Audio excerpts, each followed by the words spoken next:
জন্মদিন।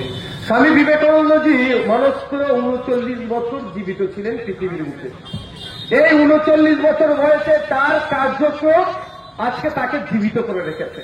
তাই আপনাকে আমাকে এগিয়ে আসতে হবে। শহীদ বিরসা মুন্ডা তার বয়স কত ছিল, জীবন উৎসর্গ করেছিল, গুগল গিয়ে দেখুন, ৩০-এর কোটা পার হয়নি। শহীদ আশফাকুল্লাহ খান দেশের জন্য জীবন উৎসর্গ করেছিল, ৩০-এর কোটা পার হয়নি। শহীদ ক্ষুদিরাম বোস ৩০-এর কোটা পার হয়নি। শহীদ প্রীতিলতা ওয়াদ্দেদার 22 বছর বয়সে শহীদ হয়েছে দেশের জন্য। ক্ষুদিরাম থেকে শুরু করে আমাদের হুগলি জেলার আপনার ক্ষেত্রমোহন স্ট্রিটে বাড়ি শহীদ গোপীনাথ সাহা 30 বছরের কোটা কেউ পার করেনি, জীবন দিয়ে দিয়েছে দেশের জন্য।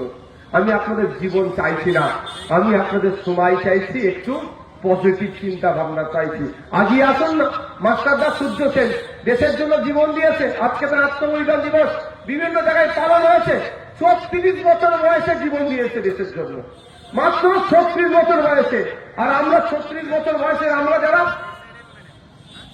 কি করছি, দেশের জন্য কি করছি, সমাজের জন্য কি করছি, আমরা অনেক কথা বলি, সরকারের অনেক সমালোচনা করি, আলোচনা করি। আমি আপনাদেরকে একসাথে কথা বলবো, আমরা তো ফান্ডামেন্টাল রাইটসের কথা বলি অনেক। আমার শিক্ষার অধিকার, স্বাস্থ্যের অধিকার, বাসস্থানের অধিকার, ধর্মের অধিকার, জনগণের অধিকার সব ওর মধ্যে ইনক্লুড আছে। কিন্তু 51 এটাকে আমরা কি দেখেছি সংবিধানে?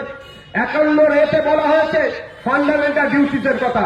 আমি নাগরিক, আমারও কিছু দায়িত্ব আছে রাষ্ট্রকে দেওয়া, সংবিধানের 51 ধারাতে আছে।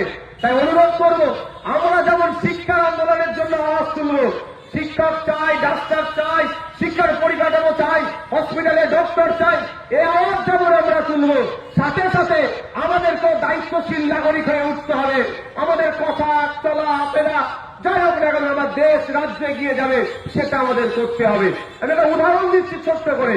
হয়তো এখানে একটা ইলেকট্রিক পোস্টার আছে, বা আগে আমি শহরে ঢোকার আগে একটা ব্রিজ ছিল, পার করে আসলাম, নতুন রং হয়েছে, আমরা তেরেঙ্গা গুটকা চিবাচ্ছি, খেয়ে ওখানেই দিলাম। আমি কি দায়িত্বশীল নাগরিক হলাম ভাই? যেমন মমতা ব্যানার্জির দল চুরি করছে, তার বিরুদ্ধে আমি বলি ভাই, এটা আমাদেরকে শুধরাতে হবে। ওই যে রংটা করেছে অভিষেক ব্যানার্জি, মমতা ব্যানার্জি তার বাড়ির টালির চালাটা বিক্রি করে করেনি, আপনার আমার ট্যাক্সের টাকা থেকে রংটা হয়েছে। তাহলে আপনি গুটকা খেয়ে দিয়ে এলাম ওখানে ছুটে, তা আমার আপনার দিন তো সম্পত্তিকে নষ্ট করছি আমরা। ও কালকে খারাপ হলে আবার রং করবে, টাকাটা কোথায়? ট্যাক্সের টাকা। সে ক্ষতি হচ্ছে, টাকা পানি বোতল আছে।